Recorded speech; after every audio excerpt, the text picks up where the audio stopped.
Good evening, everyone. We are starting to admit attendees. It looks like this event is very popular, so bear with us as we accept all the attendees on our Zoom webinar. Welcome, everybody. We'll get going in a few seconds.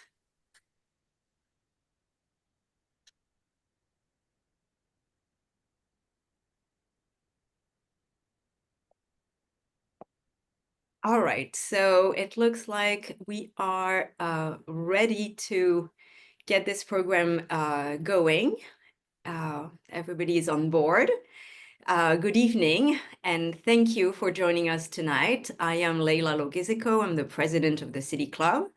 The City Club of New York is thrilled to welcome you to this evening's webinar. And as we welcome the new year, we know that Penn Station will continue to take center stage. And while the conversation is raging domestically about how to improve commuter rail in the Northeast, what intervention should happen at Penn Station, and how to fund it, we felt it would be great to actually look abroad and see how our international counterparts tackle rail. Paris inaugurated the RER, their regional rail network, in 1978. London recently inaugurated the Elizabeth Line, and Stuttgart is about to construct a new through-running rail system. The common thread is connectivity. So, are there lessons to learn from abroad? How do other large metropolitan regions plan, fund, govern, and run their commuter rail? And why is it so hard for our region to get on board with what's the norm elsewhere? We have assembled a brilliant panel to tackle this conversation. Paul Lewis is a principal with E.C.O North America, the US consultancy firm of Deutsche Bahn, the national German rail operator.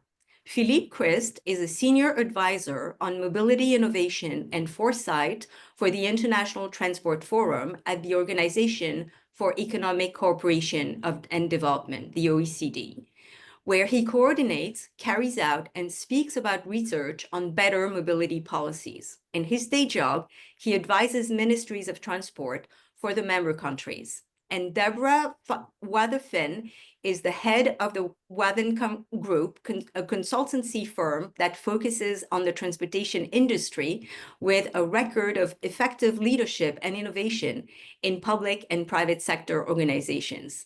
Deborah has worked with numerous transit authorities on the critical issue of governance. And to moderate this conversation, we're very fortunate to be joined by Michael Aronson, longtime member of the New York Daily News editorial board. Michael is a master of slicing through New York's chaos with wit and insight. Michael's pen is sharp, and his prose has enlightened readers on the plight of our rail system. If you'd ever found yourself lost in Penn Station, you might have called Michael for directions and stayed for the story, as he is one of the most knowledgeable persons on the topic. A few words about tonight's format. Our three panelists will give us presentations, and then they will discuss the issue. Then you, the audience, will have a chance to ask questions, so please use the Q&A function at the bottom of your screen to type your questions. I cannot promise that we will be able to read all of them, but we will do our best. And Michael, I look forward to tonight's conversation, so take it away. Well, thank you, everyone out there who's watching and listening. We're going to start with presentations from each of the panelists. They'll go on for about 5 minutes each. They're all familiar with railroads, so they understand the importance of keeping to schedule. We'll start with Paul, and after him will be Philippe and then Deb. And about 15 minutes from there, if you have questions, start typing them in. Leila and I will look at the questions. We will then read them. We're not going to edit your questions, and they'll be up to the panelists. So hopefully we can get right to work. And Paul, the floor is yours. Go ahead. Okay, thank you very much. Hopefully you all can see my screen.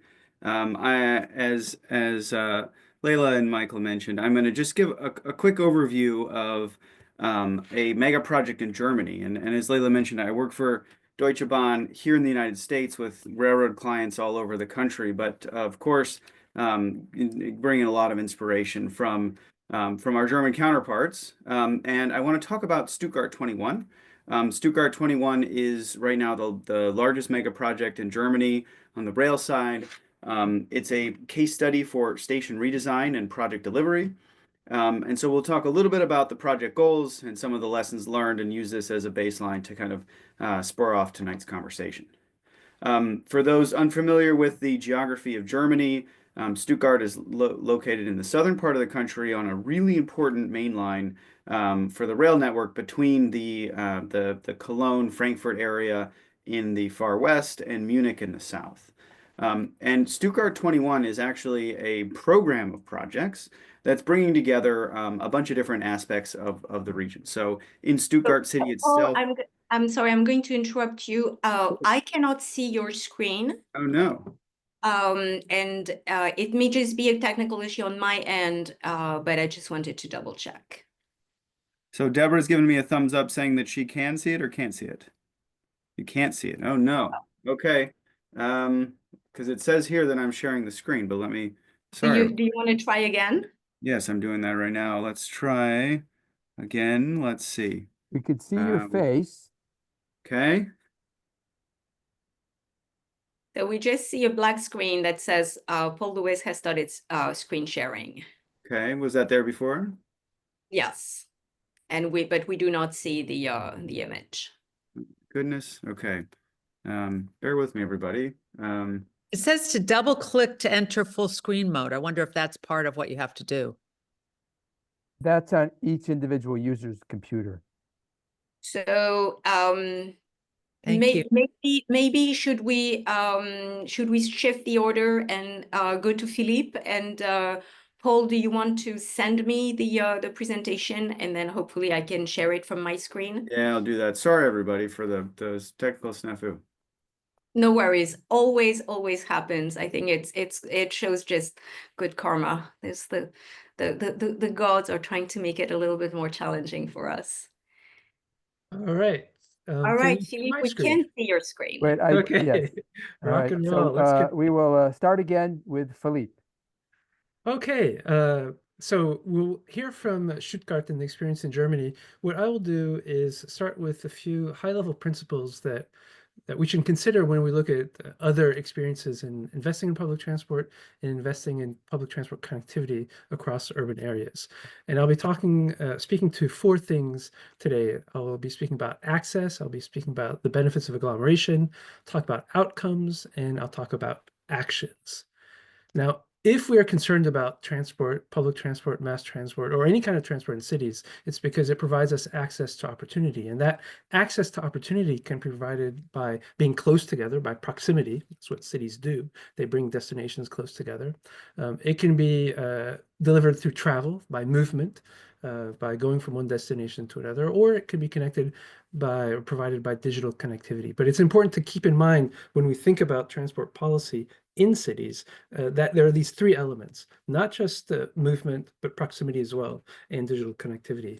And when we think about what it is that cities are going to provide, when we think about movement in particular, we're looking at trying to reduce travel times for people. So increasing the speed of travel for individuals. Now, that is certainly a private benefit of transport, that people can travel faster, they can get to the destinations more rapidly. And when we think about this, we look at travel time savings as our benchmark for how we deliver better accessibility through movement.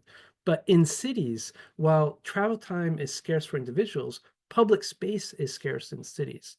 And so from a regional perspective, we have to think about how that public space is being used, how it's being used efficiently, and how we can increase the efficiency of its use. And this means that transport authorities, but public authorities as well in the broader urban region, have a role in orchestrating the use of public space. And I say that because when we think about this triple access approach framework, when we think about what it is that cities deliver, they deliver the economic benefits, the cultural benefits, the social benefits of agglomerating people together, of agglomerating activities together. Those are the main benefits that cities deliver.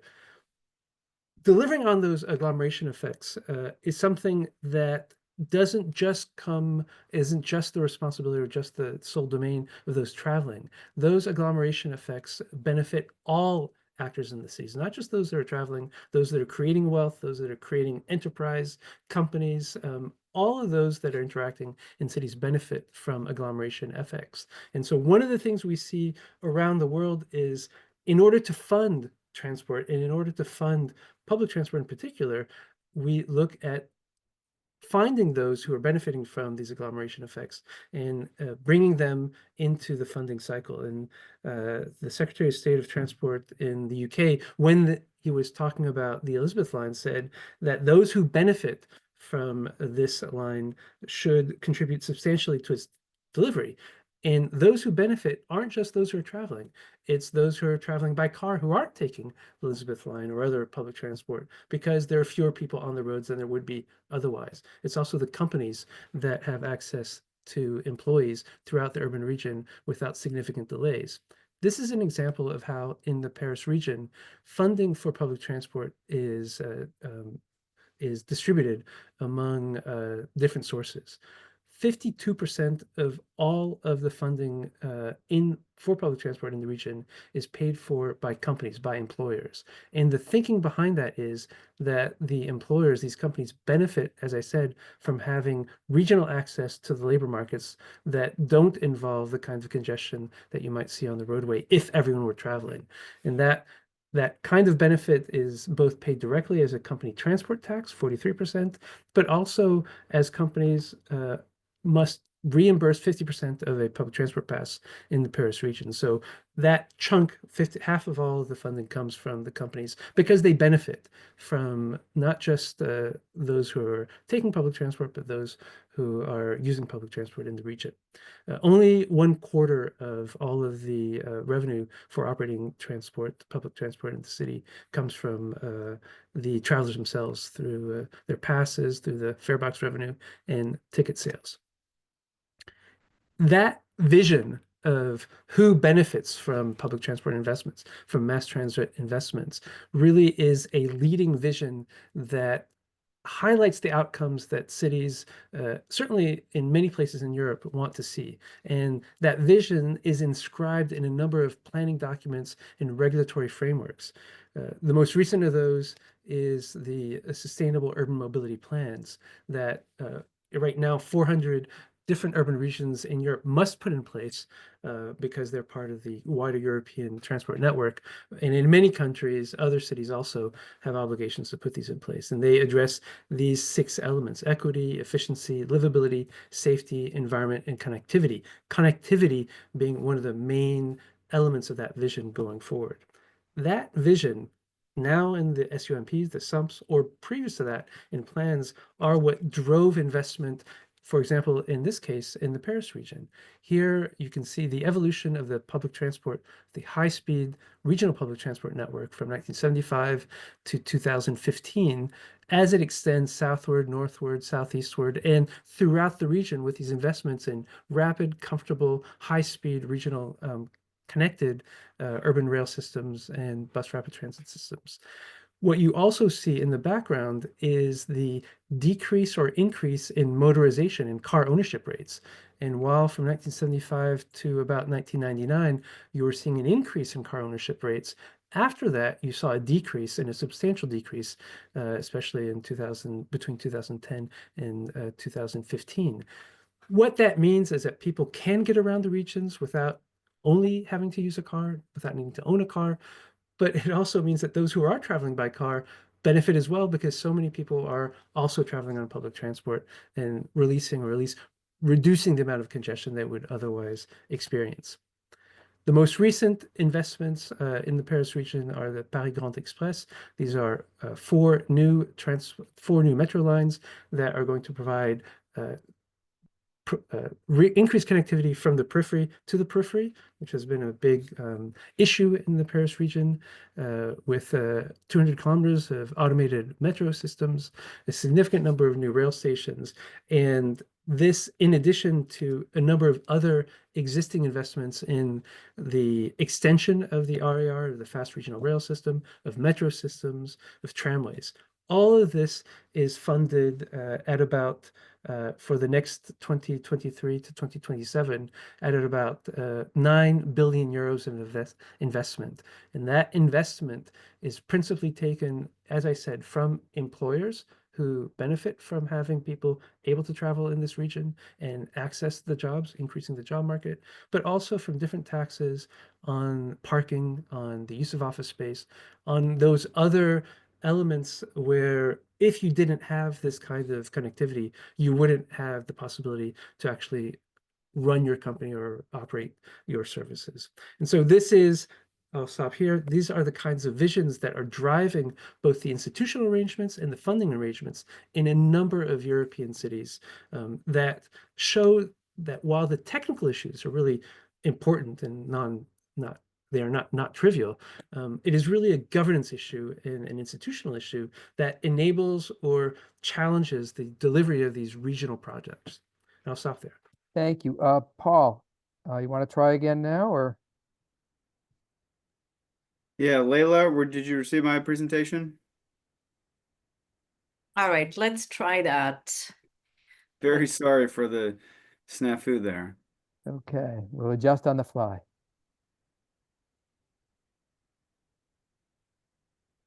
Okay. There it All is. right. I can see it. We will see that. Let me enter full screen. Okay. All right. It's good All right. enough. So Paul, and just I guess when you say turn the page, and then Yep. Layla can do that, we can proceed. Go Yeah, ahead, so sir. Layla, if you want to just go to slide 3, we'll just dive right into it. We're talking about Stuttgart 21, which is a mega project in Germany, on the railway line in and around the city of Stuttgart, in between Cologne and Munich, right? One of the busiest and most congested railway corridors in the country. The next slide shows all the different parts of this program. So it is in part a new high-speed rail line that's connecting the city of Ulm and Stuttgart, with 75 miles of new railway lines, a couple new stations, tunnels, bridges, pretty complicated terrain. And in and around Stuttgart, it's a station project that's completely redesigning how trains move in and around Stuttgart. Next slide shows there are 4 main goals that the project hopes to accomplish. And we'll talk about each one of these. And on the next slide, we'll talk about expanding service. So this is a map of all the different rail services that go through that long skinny oval there in the middle, which is Stuttgart Main Station. This is what they're hoping to accomplish in the future. So lots of connections through that station that are going beyond to Munich and up north to Cologne and Frankfurt, and really knitting together the region through this station.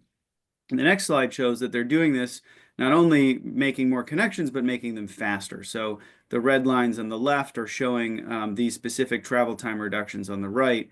Many cases, 50% or more reduction in travel time between some of these main points in and around the region. And then this next slide here shows that they're doing it with less infrastructure. So the image on the left, it's kind of hard to read, is the current station track layout. There's 16 tracks into a terminal station. And so every time you have trains coming in and out, they have to go into the station and then disembark passengers, load, and then go back out. And it's a very complicated and infrastructure intensive operation. On the right, this is the new station. It's only going to have 8 platform tracks. All the trains are going to run through. And by doing so, they're able to handle more trains and more passengers with less infrastructure. And then this leads to the next slide, which is the last benefit, which is land use redevelopment. So all of the area here on this image that's in red is area that is those tracks that are leading in and out of the terminal station. All of this is now not useful or needed anymore. And so they're going to redevelop these dozens and dozens of acres as transit-oriented development right in the heart of Stuttgart. So tremendous benefits. And then the next slide shows that they're doing this at a cost of $15.3 billion. So it's an expensive project, but you can see they're getting tremendous value out of this. And we saw this too with what Philippe was presenting. You're talking about a lot of infrastructure for, on American standards, actually not a tremendous amount of money. They have had some cost overrun issues, and as the scope has grown, and they've uncovered some problems, but still the infrastructure is a lot less expensive on a per mile or on a kind of per unit cost basis than what we build in the U.S.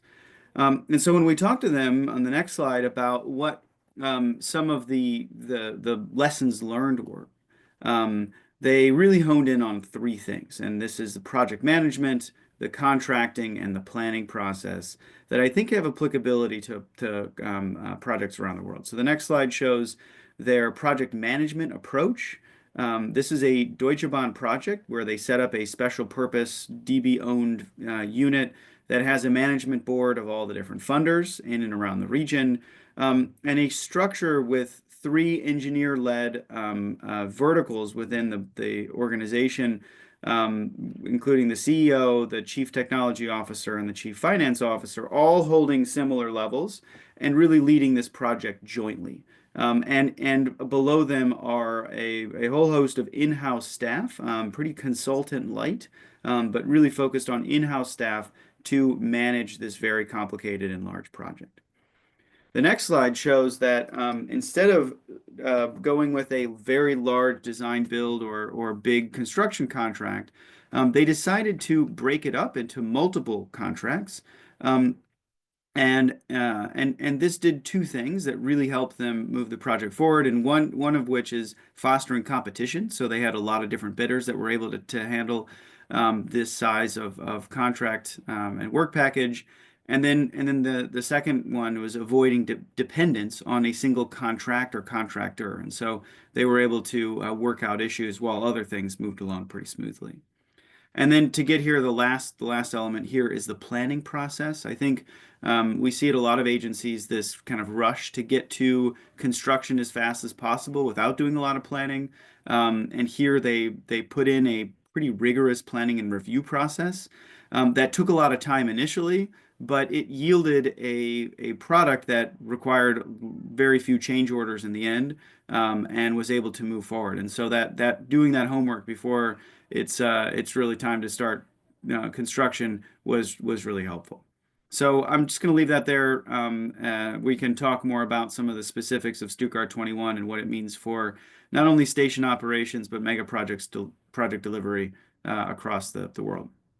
Thank you, Paul, and with the assist from Layla on the technical side. So Deb, the floor is yours. Take your 5 minutes or thereabout.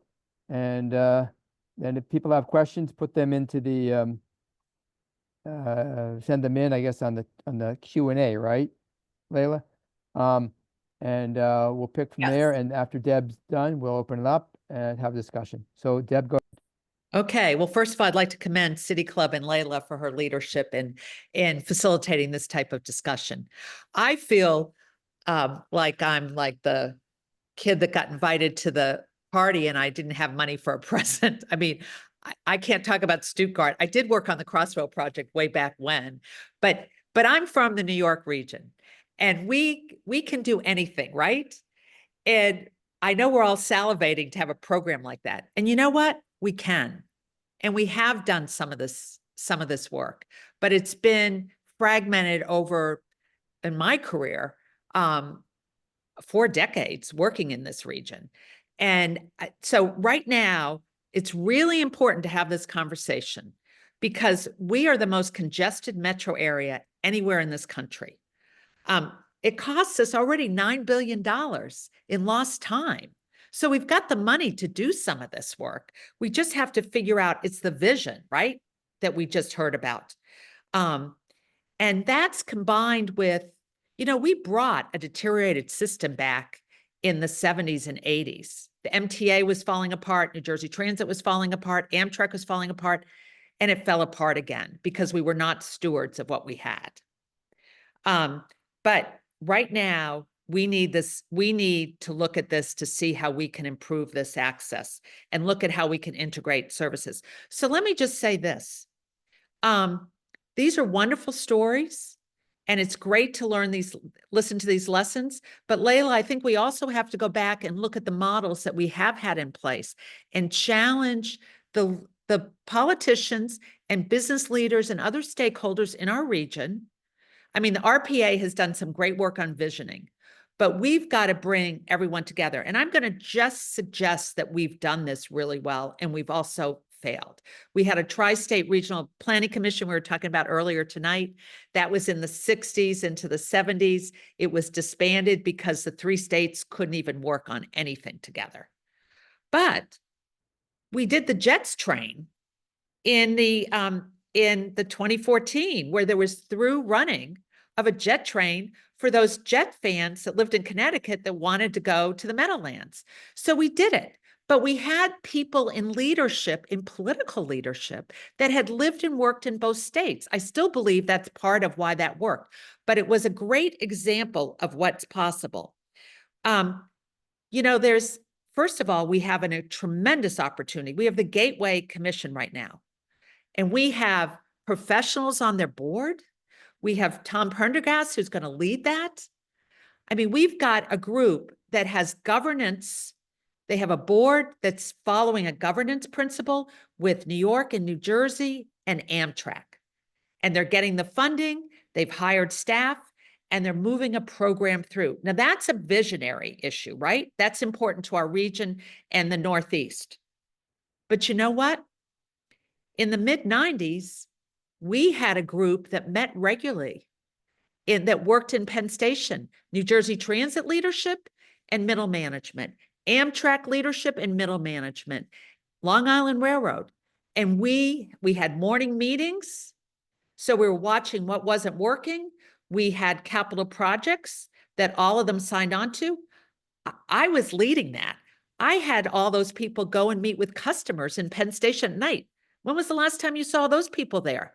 So we know how to do it. It's when we layer that and bring all those people together. And then we have this really quiet group. How many people on this call know what Transcom is? Anyone besides me? Okay, Layla, yes. No, Michael. It's an organization that I was part of starting in the mid-80s because we wanted to have a group that would manage traffic and emergency management across all 3 states. It's funded. There's a board, there's technical people, and there's money that comes from all 3 states to support that. So we know how to do it. It's just that we've gotten disjointed and things are falling apart. So everyone's running to deal with their agencies, but we need to go back and look at how we can unify that process. And of course, then we have congestion pricing. And imagine if we did what Paul talked about. No, I'm sorry, what Philippe talked about how we talked about congestion pricing. Imagine that conversation a couple of years ago, talking about the dream of what that would do, because it's affecting New Jersey, it's affecting Connecticut, but they're fighting it. Imagine if we had that conversation and thought that that money would help make improvements to those states. So I'm just challenging us to go back to what we know how to do, but we've got to bring, and Layla, it's this kind of forum that can bring the political will, business leaders. When we studied this, when I worked at the Port Authority about who was competitive region-wise, it was when the business leaders raised these issues and stakeholders like City Club. And those were some of the most progressive regions. Let's come back to that and challenge that. I'm looking forward to this conversation. Thank you. Okay, so why don't we open it up? So Michael, I think we can start with a little bit of curated discussion with the panelists before we move to Q&A. Among the panelists, as opposed to, as I said, we'll open it up with the panelists before we go to the audience. So absolutely. So maybe maybe we can start with you, Philippe, because you have a a broader sense of the policy issues that metropolitan regions face, and I think that there's a commonality in the problems that regions or cities may face. But you mentioned the word of agglomeration, which I think is a really interesting concept. That is a concept that London has also embraced. Can you speak a little bit to that in your experience, both with France, but also the UK and other regions that you work with? How do they do that? So I'll say, before talking about agglomeration, what New York is facing, what other urban regions are facing, are very similar in that there are a number of different interests, a number of different levels of government. And just so you know, in the Paris region, which is the broader Paris region, there are 1,297 municipal governments, municipalities. So talk about fragmentation. There are 8 states, 8 départements, equivalent to states, 8 different states in that region. So there are a lot of ways in which this can go bad, and ways in which individual municipalities and or states can go their own way. But over the years, the benefits of having a coordinated transport policy for the entire, what we would call the functional urban area, which goes beyond the administrative boundaries, which is basically the commuter shed, if you will, for the entire region. Having that coordinated transport policy benefits everyone. And now to agglomeration.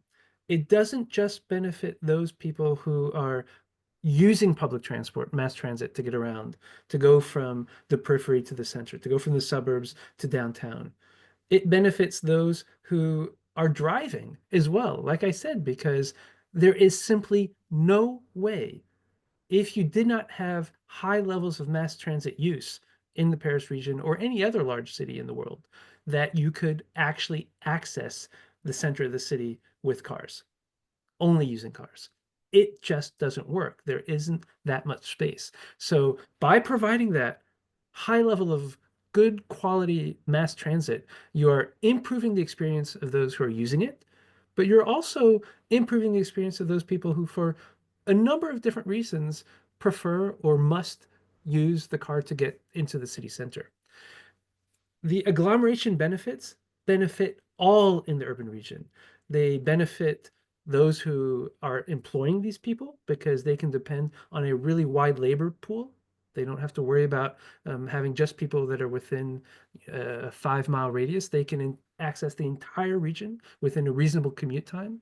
They benefit those who may not move at all, but want to create an enterprise. People who are auto entrepreneurs who maybe are working from home. They benefit because they have access to all these other people and all these other services that are in that region as well, because that region is generating growth, because it's not fully congested and is moving relatively well. So those agglomeration benefits benefit everyone. And so with that thinking in mind, investments in mass transit should be paid for by all those that benefit, not just those that use that system, but by all that benefit. And that was the thinking around Crossrail, the Elizabeth line. That is the thinking, of course, in the Paris region. It's part of the DNA of how mass transit is funded. You saw 52% of the funding comes from employers. Employees or those traveling only pay about a quarter. So that is the vision of what mass transit brings to the urban region, to the wider region. I'll just say one last thing. Those agglomeration benefits can't be realized, or are extremely difficult to realize, without a level of transport governance at the scale of the region. And that is one thing I didn't talk about, but in France and a number of other countries, there are transportation authorities that cross boundaries, that have the ability to raise taxes and to invest in projects that benefit the entire region, that are forum for consensus building, forums for discussion and negotiation, but in the end, that create unified plans that are funded and delivered at the scale of the region. And I think it is extremely hard to think about delivering any kind of regional benefits from connectivity if you don't have that kind of governance framework in place or proxy of that kind of governance framework. You need to have regional transport governance that goes beyond municipal boundaries. We have to run you for governor of New York and New Jersey together, I guess. You know, these are tough fights. They're not easy to come over, but where it succeeded, you have been able to see these institutions emerge. Could I ask him could I pose a question? Sure. Well, first of all, can you imagine if we just went back and did a post-mortem lessons learned on how we frame the congestion pricing? Because the people that are trying to stop it are the ones that are actually benefiting, and we never framed it that way, you know, in a larger context. But what I'd love to know from Philippe and Paul is when you've worked with these entities, there's a number of different operating entities, right? And we talked about it before we went on, but I'd love to know how those entities, because I mean, some people say, oh, combine them and make one huge transport deliverer, but that's not going to happen, right? But how did it get set up so that you could actually run those operations so me as the customer would experience more of a seamless travel? And we have we have a number of operators in our region. And that's part of why it's hard to get some of this work done, because people see it as taking their turf. Help us understand those lessons learned. Yeah, Paul, do you want to? yeah, maybe, Paul, do you want to speak a little bit about the German model? Because actually Germans run trains not only in Germany, but, you know, those trains, you know, run through borders. They go to Poland, they go to Switzerland, some of them go to France. But also within the country and the region, there are also multiple layers. I think Berlin is also a very good example of that. Can you speak a little bit to that? Yeah, so there's kind of two different governance structures, right? One is for the intercity trains, which the European Union has spent a lot of time over the past couple decades trying to unify the electrification system and the gauges and enable an open system where any operator can bid on track capacity and run trains, right? Whether you're freight or passenger, right? And that's enabled a lot of really innovative intercity services. Within regions, it operates a little bit differently. I was in Berlin a few weeks ago on a governance delegation, and in Berlin, there are 41 different operators of transit in the region. Bus, local rail, subway, regional rail, and everything in between. But as a user, you'd never know it, right? There's one ticket, there's one timetable, there's one network. And they do that with an agency that sits kind of on top. It's called a transit association, or in German, Verkehrsverbund. And they're responsible for doing network integration from a timetable and a ticket standpoint. They unify all the fares and they make it seamless from a customer standpoint. And they're the forum in which they make some of those big regional planning decisions on how they develop infrastructure. And that's certainly looking at benefits like agglomeration, but really looking at, like they did in Stuttgart, they started with, well, what markets do we want to serve? What services and what operations do we need to then provide to serve those? And then what infrastructure do we need to make that happen? And it's kind of through that process of markets and service and infrastructure that they build these projects that I think have the political support, and then also are frankly, they're infrastructure light, right? They try to build as little infrastructure as possible because it is so expensive. And the Stuttgart station is only half the platforms as the former one, in part because they're really focusing on those operational efficiencies to squeeze as much capacity out of that infrastructure so they don't have to build big, expensive stations, and can get by with a little bit less. Your example of Berlin just made me think about New York City. Even within the MTA system, if you want to buy a ride on the subway, you can't use that on the Long Island Railroad. And if you buy a ride on Metro North, you can't use that on the subway or even its sister railroad. But you go to Paris and you have a fare medium ticket You can get on the metro, you can get on the RER. It doesn't care, and you're the passenger. Same thing in London. If you have to go far out, you get on the commuter rail instead of taking the tube. But here in New York City, the greatest city in the world, even sister agencies within the same MTA can't talk to each other, let alone New Jersey. Oh, you want to go on the PATH train? That's a different thing. So these lessons that Europe adopted, 20, 30, 40, 50 years ago, we still haven't done here. And that's just on a basic thing of I want to ride, as opposed to I want to run a service. But just a pessimistic note from the home front. Anyways, back to the experts. Well, I would say, I mean, back to Deb's question, and to what you just said, Michael. The first thing is that the kind of transport agency, authority rather, that Paul described in Germany is something you find all over Europe in different types of forms. In the Paris region, it's called Île-de-France, which is the region mobility, and they are the agency responsible for organizing the offer of transport for the entire region, including roads, not just rail, not just public transport. And they have this capacity to fund investment, they have the capacity to raise taxes, but in particular, they have the responsibility to provide contractual arrangements with the operators, and there are multiple operators. There's the National Rail System, the SNCF. There is the historic Parisian public transport operator, RATP. There are a number of different private, and both of those are operated as what we call public-private entities. They have to operate as a public entity, even though they're funded mostly by the state. And then there are all these fully private companies. There are also operators of bus systems, of tram systems, of bus rapid transit, and all of them get their marching orders from the regional transport agency. They're contracted by the regional transport agency.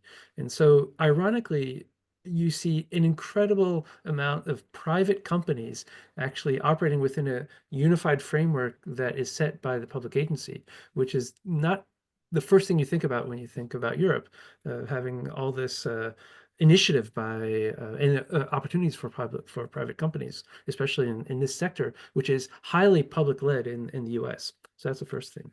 The second thing is, Michael, you're right that in many regions, a lot of work has been done early on to take the customer-centric view, the traveler-centric view, make it easy, make it invisible, all this complexity, invisible to the traveler. But we're still working on it. Like just 2 weeks ago, beginning of January, the Ile-de-France region where I live, the Paris region, rolled out a unified fare structure for all transport in the region, all mass transit. So either you're a bus or a tram and you're going to pay €2 per ticket, or you're in a regional rail, metro, or any kind of fast or heavy rail system, and you're going to pay €2.40 for the ticket. Now, when you travel in the region, like most people do in the Paris region, the prices were variable depending on if you came from close outside of the city to far outside of the city in the region. And that has become flattened with this unified fare structure. That only came about just 3 weeks ago. And it was a huge barrier to increasing the use and increasing the activity in making public transport more compelling for the entire region, not just in the center of Paris. So there are lessons that are still being learned, and there's still some improvement. I'll say one thing about Berlin, the public transport authority in that region has also rolled out an app-based mobility as a service platform that is hugely successful. So you can go in and in that platform, on that app, pay for and use public transport for the entire region, for the entire Berlin Lander. And that is an initiative of the public transport agency, not of the private sector. Of course, using private sector contractors. So there's a lot of creativity there.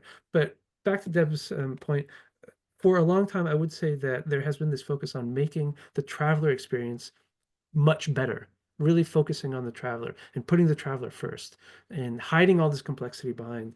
And when I travel in some places in the US, I don't find that. My experience in San Francisco, in New York, in Chicago mirror what you've just described, Michael. It's disjointed, and it's not very easy as a traveler to travel seamlessly, for sure. To say the least. Can we talk a little bit about the induced economic growth that derives from rail? Is it a real thing? I mean, I think we've seen it with the Elizabeth line. I don't know if Paul, you want to speak a little bit to that, and Deborah. Yeah, I mean, I think it's for those of us that have been in the transit industry for a long time, kind of know intuitively that if you provide opportunities for people to travel, then economic benefits come to the regions, right? And there's a whole host of academic research out there that points to concrete evidence to show that this kind of investment yields real economic benefits. And real, I mean, if you're thinking of it purely at a political level, real tax revenues for regions, right? That's that agglomeration benefits that Philippe was talking about. I think that's a really helpful tool to sell this kind of thing to the decision makers and the folks that are looking to allocate funds to transit and transit investment and to raise taxes that are necessary to make these investments. On the other side, right, I think it's incumbent on the industry to show that, one, these services are going to provide real tangible benefits. And that's where in Germany, they start the planning process by writing the timetable that they want to see, right? You can't say, well, we're going to draw a bunch of lines in the map and then, yeah, one day you're going to see some trains. But when you start writing timetables, not only does that help kind of make that planning process more real and you can see exactly where you need infrastructure, but it also makes it more real to the constituents, right? And I think that's an important part of the planning process that we see in Europe and certainly in our experience in Germany. And so it's kind of those two angles, right? That you look at the agglomeration benefits, and that's a helpful economic tool. But in the planning process, right, showing people what we need to build and why we're building it, and also making sure that we're finding ways to keep those infrastructure costs under control, and delivering that kind of this kind of infrastructure in a responsible way that it isn't going to cost so much, right? And if you're able to reduce the infrastructure costs, then that just goes to make the benefit cost ratio that much greater. I would just underscore that you both, of course, those who work in this field, as Paul said, have a gut feeling about this, but you can actually see it operating very clearly in real estate markets. So not just when you provide a new mass transit or new public transport line, but when you provide a high quality service to the point that Paul was talking about, when you can actually see the benefits, then you see the cycle, which is not always great, but a cycle of uplift, of gentrification, of real estate investments around the stops, because people understand that their travel experience to the main economic centers where they want to have access to is going to be improved. And there is, of course, a balancing effort to be made there, and that goes beyond just the transport sector. You have to think about housing policies in these areas as well. But what I will say is that there are examples around the world of ways in which that value is captured for public authorities who are either making direct investments in providing this higher quality of service, or who are indirectly financing the extension of these lines. And so value capture mechanisms, capturing that value of the increased value, real estate and other value of providing high quality public transport, is certainly something that is not just in theory, but it's operational around the world, in Europe, in Japan, in China, in Mexico. There are numbers of station projects or network projects that have been financed strictly through value capture mechanisms.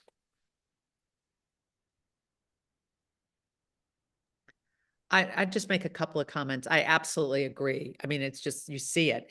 What's interesting, when we opened up the light rail system in New Jersey, Hoboken and Jersey City were just not places people want to go. And look at the development, the housing. I mean, it's so exciting. If you've, it just look at what happened. I mean, Path had been there, but it wasn't as exciting as what was going on once that light rail. And I think it's also because it was at grade. And that just does something about the urban design that I'm just a big. But did New Jersey use value capture there? Or No, not? Michael, they didn't. And I was just going to get to that. What's really interesting, and I was a general manager for a couple of agencies. So I sit in these meetings with general managers from all over the country. I even went to Asia on a mission trip with a bunch of general managers, and they capture it. And I said, why isn't this happening? And I had general managers, like top general managers, go, oh, I could never get the community to go along with it. And I'm like, are you kidding me? If you frame it that they're going to get some money and some's going to fund the transit system and they get the highest level of service, and people, it's just like, we're not framing it because our country, we're starting to see people want to live in communities where there's better transit. I mean, the younger generation are, after COVID, they're moving to these smaller urban areas where they don't have to have cars. And I mean, I think if you talk to anybody in their 20s, early 30s, they're like, I don't want a car. I'd rather travel and, be able to walk to my office or whatever. So it's, but we didn't even want to have those conversations. There are some great agencies that do value capture. I mean, some of the stuff around WMATA was like that. When I was in Buffalo, we had the ability to do it. We didn't do enough of that. New Jersey Transit's doing some of that with the urban villages, but the transit villages, but everyone, because it's so local rule, and we're not framing it in terms of, look, we're always losing money. We're always in a deficit. We have to raise the fares. What if we talk about it? I mean, people will respond positively when you frame. You got to grow the pie. You can't think that you the do pie... grow the pie. And that's my experience. And working across the country, that's absolutely my experience. But you've got to have leaders that understand it. If you just juxtapose the conversations having about congestion pricing, which is going to improve transit service, right? Yeah. And help people that need access. But we're not. It's going to improve the driving experience too. Yes. And I'm like, it used to be that if you ask people, they say, well, I would pay more if I had more room and I didn't have to, I got to the office sooner. I don't know why we're not framing that. I think I do know why, but that's what we need to do. But the next generation is already framing it for us. Just watch where they move to after COVID. Well, you just said, why do you think that they didn't? Well, I think some of it's politicized about paying for some of these, some of the public services. I think we're going to see some of that happening. But these are democratic systems, democratic societies. There's politics in Germany and France and Britain, and they managed to figure it out. And here we haven't. The Grand Paris Express. Sorry, go ahead. No, we can do it. We've had leaders that have done it. We just don't, they're not doing it like they used to, but we can do it. And if this group helps to frame that and your pieces, I mean, of course there are people who can do it, but they've got to do it with a lot of support when they tell the story. That's why these sessions. What would be the incentive for, let's say a governor or, a senator to actually get on board with that? And maybe we can ask Paul and Philippe, who have the the international perspective, if they can give some advice on what works abroad. What made London so good at building the Elizabeth line, because the Elizabeth line was decades in the making. Oh. And the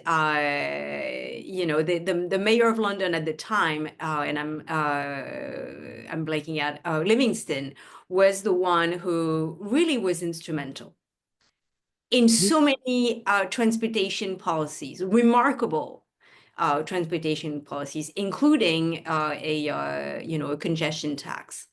So Philippe and Paul, speak to that. Speak to what makes it an incentive for a leader to actually get on board.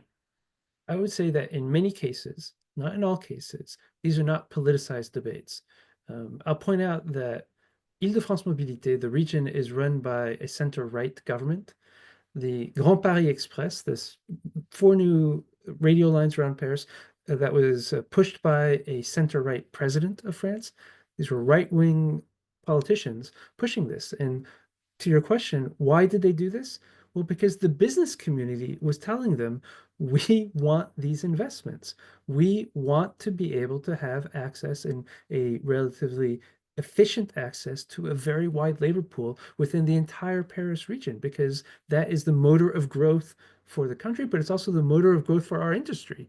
When they announced the Grand Paris Express, that was supported by industry, and the value capture mechanism there is that companies agreed, well, the process included consultation, and most of the companies said, we are okay with funding this because we're going to benefit from this. And so they fund it through an increased tax on the value of real estate along the Grand Paris Express. So it's a direct value capture mechanism that does this. And it wasn't against the companies, it was with the companies. And that gave the governor, in this case, the head of the Ile-de-France region, and the president of France at that time, Nicolas Sarkozy, the confidence that this was going to be something that was worthwhile and was not going to be a highly politicized debate.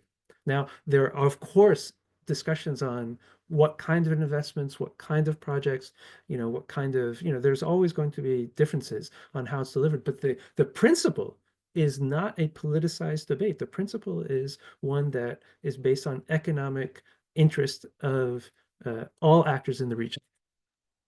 Yeah, and I would agree with that. I mean, we saw when we were in Munich on this last delegation I was talking about, we saw images from the 70s of a city choked with cars. And in that case, it was the transit agencies that came together and said, look, if we don't band together to compete against the car, then we will all sink, right? And so in that case, that the kind of regional collaboration came from the operators themselves. In Berlin, it was a government issue, right? In the 90s, you had a city that was literally cut in half with a wall. That wall came down, and they needed to knit the city back together. And there was a bunch of infrastructure projects related to that. But you had very divisive politics in and around Berlin. You have a very urbanized center, a very conservative surrounding area. You had, governments that were very different for decades. And so how that investment came together, who paid for it, was a big part of it. But in all of the German cases, there is an initiative, particularly in the last 30 years, to build these cross-town rail links, right? Linking these north stations and south stations and east stations and west stations to provide that through running link that I think it's important because it's providing benefits not just to the urban area where you're building that, but to the areas all throughout the region, right? And that's where you get to bring a lot of the different constituencies together, because there's a lot of local control in Germany. There's a lot of fragmentation. There's a lot of division within their government. But what they've found through regional transport policy is that they can provide an infrastructure investment that benefits everybody. And I think that's been a really big emphasis of that. And the planning process there is what makes it really tangible, so people can see this is what we're getting out of it, and this is how much we're going to pay. And then you get a political coalition that can survive changes in administrations. And I think the planning is pretty rigorous. The methods applied, the guidance that's used, the ways in which the planning is approached is fairly rigorous and supports good project outcomes. And there's a lot of really good thinking on that across these urban mobility plans that I talked about, but also in some of the regional rail and even in national and international rail projects. There's a real tradition of thinking well in advance, what is it that we want to achieve, and then working to the plan. What's interesting is that, I don't know that people of New Brunswick, New Jersey, know that, there could be a plan that would get them to Jamaica, Queens, or, let's say directly to JFK Airport. that. I'm sure that you if you were to mention to the residents of Metro Park, which is a huge residential community of New Jersey, big commuter community, that they could go elsewhere than just Penn Station, you would create this constituency that would demand through running. But I don't think that this is being presented to them, offered to them, because it is not part of the conversation. How is it possible to actually leverage these communities so that they understand that, elsewhere in the world, this is the model, and that they would greatly benefit from that model? Deborah. We did it. When this region was as bad as it is, where everything was deteriorated, when Conrail was taken over by MTA and New Jersey Transit, there were two public leaders, Dick Ravage, a business leader, and Lou Gambaccini. And they brought together the business community, and they did stakeholder engagement, and they got support to fund huge programs to pay to set those systems up. We've had it, it's a case study, and it was done, and it's exactly what these folks are saying. But somehow those two talked. So if they were still alive, if we called them back in a seance, but some people are still here who remember that. And that was exactly what happened, Layla. There were people went out to the meetings, to the community meetings. Business leaders said, this is important to our state. We're not going to be competitive. This region isn't going to be competitive if we don't figure this stuff out. So it's a call to arms with putting some of these people that, there's, I can think of some of the great candidates, and then and they funded it. They funded all the outreach. They funded the campaign. It was a campaign. And Kiwanis Club people voted for a bond issue that set New Jersey Transit to move forward. And Dick Ravage got the same thing. He used different ways to get that funding, but they were out all over the region. So we've done it here. We can do it. I was going to say, canvas. You have to ask people, what is it they want to have? And then you take it back to them, right? And then you bring it back. And when you ask people, you ask all people who aren't represented, but companies and businesses as well. All of the people in the New York greater region benefit from having a system that works to get people from point A to point B. And when that system is breaking down, when it's congested, no one benefits. The region loses in competitivity, and it loses in its standing. And so there's a clear, compelling case to bring people together, establish a vision, bring people to help establish that vision, and then build in place the institutional arrangements that allow you to deliver on that vision. But you cannot do it incrementally, and it's really hard to do if you don't have that vision. And I'll tell you right now, if you listen to the customer complaints at MTA and New Jersey Transit, they're saying this stuff. And if you have focus groups with them, they're saying the same thing. Those New Brunswick people are saying that. It's just a matter of having the will to bring people together and doing this. It takes time, but it's worth it, because the regions, it's a competitive issue for the greater New York area. It definitely is. And I think the New York State Partnership understands that. Probably New Jersey Chamber does. It's just a matter of having leadership to start to bring these people together and have a call for arms. Michael, should we start taking some questions from the audience? I think we have a number of questions that came in the Q&A box. Yeah, let me see. Here's a question by Gail Davis. Why do we not have the Federal Department of Transportation more on board and more in control about handing the benefits to all those in the regions? So, there's going to be a change in the federal DOT in about 4 days, but whoever's there. And let me just, before I give this, I remember in the 1970s, the president of France Valerie Giscard d'Estaing, couldn't understand that the President of the United States, Jimmy Carter, couldn't override the objections in New York to the Concorde landing here, or in Washington. And I guess the President of France has greater powers, but here we do have different levels of state control. But anyways, back to the panelists on someone above to coordinate, whether it's the feds or, I don't know, the Galactic Council. You know, I think I'll jump in here. This is taking the German example. Germany is a very federalized country like the United States with a lot of local control. And the decisions for things like this and through running is almost always a local or regional decision. And the region decides to do it, and the federal government in Germany will then help with some grant funding to help make it happen, right, with the share. Almost very similar to how it happens here. You don't have the federal ministry coming in and demanding specific projects unless it's a very rare case. And so I think that there's some analogies there, especially if we're talking about the New York region. We're talking about through running service at Penn Station, for example, right? That's most of those passengers, most of those trains are local and regional trains, not long distance trains that are going all over the country. And so it really is kind of a regional issue for regional transportation. And in the German model, those decisions are made at that regional level. I would say similar to France, almost all those decisions are made at the regional level. Similar to Germany, almost all those decisions are made at the regional level. What is put in place at the national level is the framework. So there's a national, what we call now, law on mobility, which is our national transport law.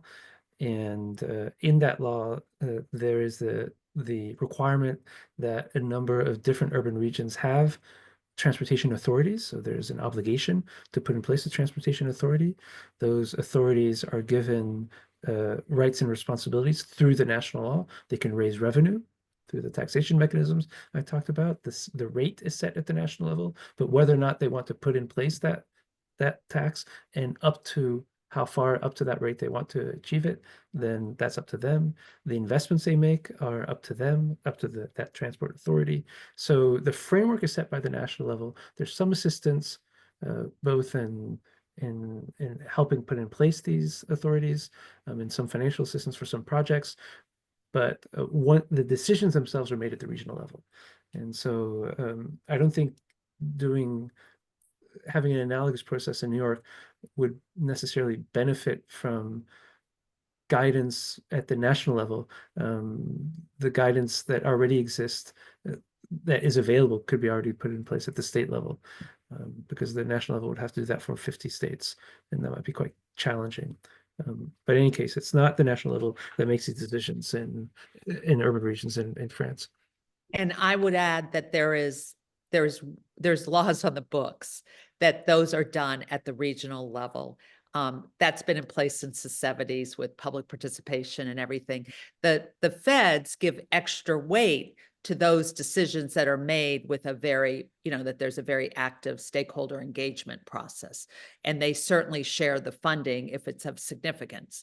And there's a transportation improvement program that every region has to do, that has to be approved. And that has to happen with a very open discussion with elected officials and other stakeholders. I don't see the feds ever taking that on. Yeah. They try to stay away from those kinds of decisions. I would say that certainly in the French example, the amount of money flowing from the national government to the regional government is really quite low. It's almost non-existent for the operational side of things. And then for the capital investment, it is present, but it's not nearly, the funding for these projects are not nearly as dependent on pass-through funds coming from the gas tax in the US, in France. They just don't need that kind of support because of the framework they've put into place. Oh, that's interesting. Michael, do you want, which question do you want to go to? What do you like? I like the question about the benefits of through running. I think it's Harvey. for New York Metro region, why is through running such an important mode to make transportation more functional and an overreaching benefit? Yeah, I'll jump on that one. Again, I would if you look at pretty much every major European city, they've invested billions of dollars in connecting their train stations that used to be these stub-in terminals, because they see clear benefits and markets for travelers that don't just end at the city, but travel through it, right? And you can capture so much more. And I think the frustration that I hear from a lot of folks in the New York region is that you have a train station that's already through running connecting, but we don't operate it as that. And I think that's what's bringing us together here today. I mean, You Penn imagine Station, it- obviously, right? Can you imagine a city in which, and this might not necessarily be a bad thing, but can you imagine a city in which you could drive into different points of the city, but you couldn't drive through the city? The functionality of at least in that case, car mobility would be greatly not very good at all. And so it's the same for rail connectivity. You need to have that through connectivity. In Paris, they've even built two east-west through connectivity lines, the RERA and now the RRE. They've doubled their capacity to go east-west across the city. What I find fascinating, Paul, in your presentation is the explanation that you gave about the time gain in transport connecting various cities with the reduction of the number of tracks and platforms at Stuttgart. I mean, it's amazing when you look at the diagram. It is just so striking that basically you are it, and it is counterintuitive. So the less tracks and platforms you have going through, the faster you're actually able to move your trains and your passengers through the region. Yeah. Does it speak a little bit to that? Yeah, that the through running just simplifies the pattern, right? So you have some time savings just because you don't have to go through those tracks. They're also upgrading some of the tracks leading into it, right, with higher speeds, and that's where some of that time savings is coming as well. But the other thing that they're doing is very few, if any, trains are ending at Stuttgart, right? Almost all of them start somewhere else and end somewhere else. And so when they come into Stuttgart, they're only there for 2 or 3 minutes before they close their doors and they whisk on to somewhere else, right? Long dwells, terminating trains just consume a tremendous amount of capacity at terminals. And they've found that it's very expensive to have those dwells in a major city and a major station. And London has two, we talked about this before, Crossrail and Thameslink, again, doing the same thing, taking commuter rail, and one goes north-south, one goes east-west to the center of the city. And, here in New York, they finally did East Side Access after, 50 years of planning. Now they're talking about, new tunnel under the Hudson, which will add capacity maybe in 50 years if they spend $50 billion. Anyways, Deb, you were about to say something? Thumbs up. That's a lot. It's interesting because when Paris launched the RER, they actually did deep cavern. It's much lower in elevation than the rest of some of the legacy transportation infrastructure. And it looks like New York embraced that with East Side Access. Is it the engineering modality that needs to be retained at Penn? Are there different ways of doing through running? What is the engineering response in Europe? I don't know if Paul, you want to take One this? of the gentlemen familiar with Europe should grab that. Yes. So the engineering response, right? I mean, it's more on the focus on the operations, right? And how are you operating these trains and how much capacity are they going to consume on the platforms? That's really the driver of what a station layout looks like.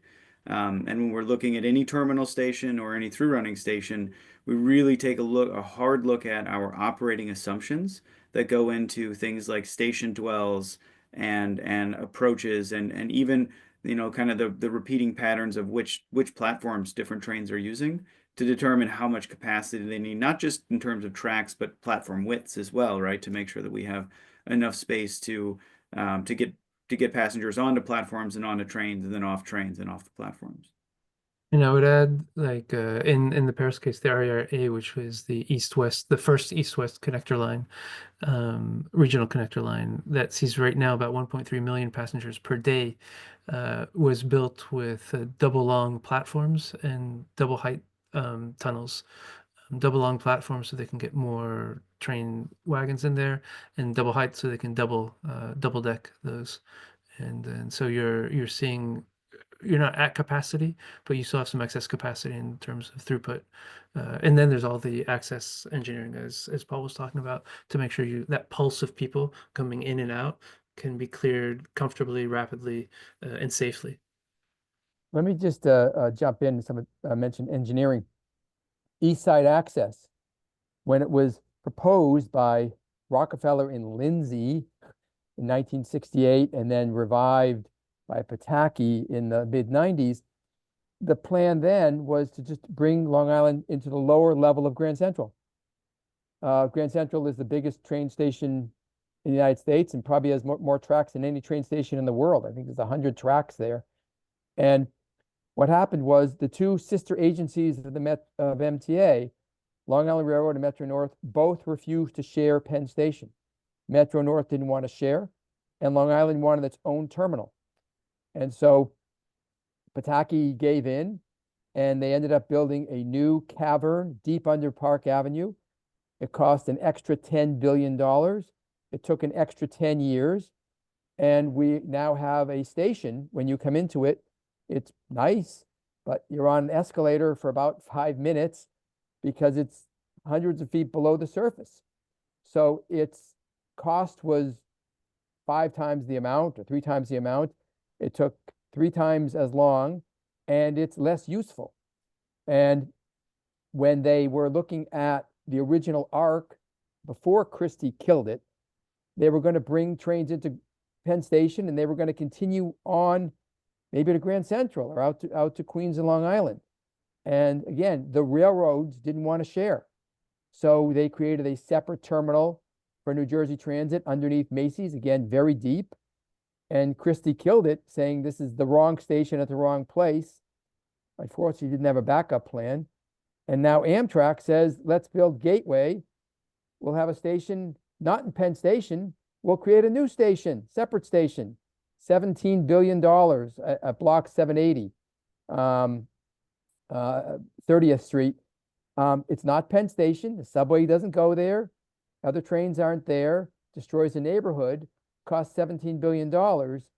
Again, these railroads, and I've said this in the past, they're all work for the government. They're government agencies, but they're behaving as though they're still the private railroads of 100 years ago, competing with each other vigorously. Vanderbilt and the Pennsylvania and the New York Central and, Harriman and Gould. They're government agencies, and they refuse to cooperate. And they tell the politicians, you can only do it this way.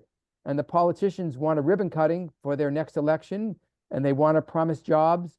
The example I like to use is, well, we have a great project. It's going to be $1 billion of investment. What are you building? Well, we're digging a hole, but we're creating $1 billion of good jobs and economic activity.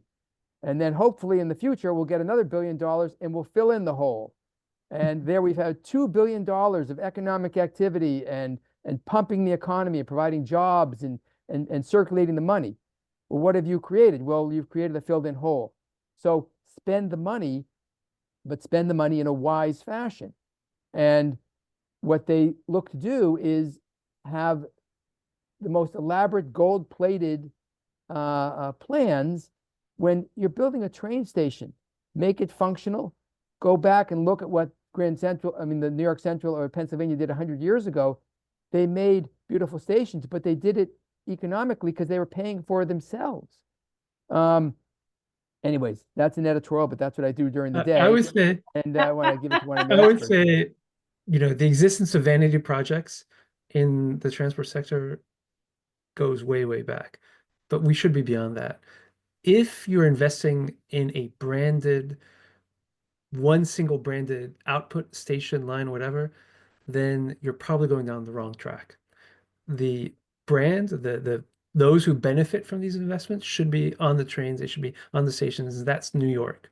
In Paris, the brand that you'll see, whether it's a RATP train, SNCF regional train, a bus, is always going to be the name of the transport agency. Île-de-France Mobilité is on all the buses, on all the trains, on all the metros, all of the stations, all the bus stops have that one brand. And that brand is the region, because that's who the project is for, not for the company, for the region, for the travelers. And so that's kind of a meta lesson. If you're focusing on creating something for one operator, then you're probably going down the wrong track. Very, very good parting words, I think. We want At to 2 o'clock in the morning. acknowledge wrong that track. Philippe is in Paris, and therefore it is 1:51 a.m. The next day for him. I want to acknowledge that we were joined tonight by a number of elected officials or their representatives, as well as engineers from firms who actually build rail and infrastructure. I want to thank them for attending and joining this conversation with us tonight. It was really a very, very educational and informative session. This recording will continue to live on the City Club's YouTube channel. Give us 24 hours and then it should be up. Michael, I want to thank you for this really insightful conversation and your great comments. You are a wonderful editorialist, and can't wait to read more of your pieces on the topic of Penn Station and rail in the Northeast. Philippe, much gratitude for staying up so late. Merci. And really appreciate all the work that the OECD is doing. The US is a member, so there is hope.